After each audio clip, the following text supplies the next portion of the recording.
বিসমিল্লাহির রহমানির রহিম।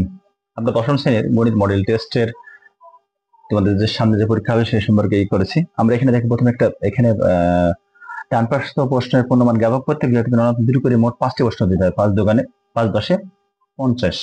এখানে ক বিভাগে দেখাছো বীজগণিতে আছে, বীজগণিতের অংশে আছে সেট, বীজগণিতের অংশ 1 2 3 4।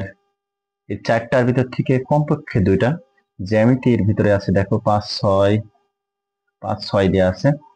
তারপরে দেখো 7 8 চারটা দেওয়া আছে এবং সংক্ষিপ্ত উত্তর প্রশ্ন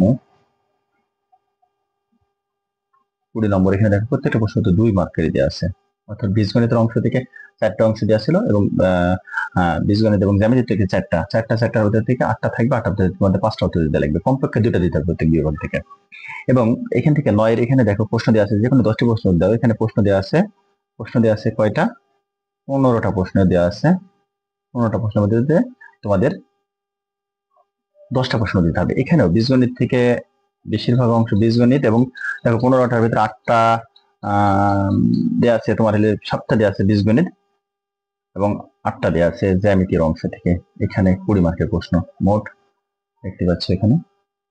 এরপর দেখতে পাচ্ছ এমসিকিউ অংশের, দেখো এমসিকিউ এইগুলা এমসিকিউ থেকে তোমাদের 30টায় তোমাদের এমসিকিউ এর উত্তর দেওয়া লাগবে এভাবে। এখানে তোমাদের ভালো মার্ক করতে হলে অবশ্যই জ্যামিতি সহ অন্যান্য অংশগুলো প্র্যাকটিস করতে হবে। ধন্যবাদ সবাইকে।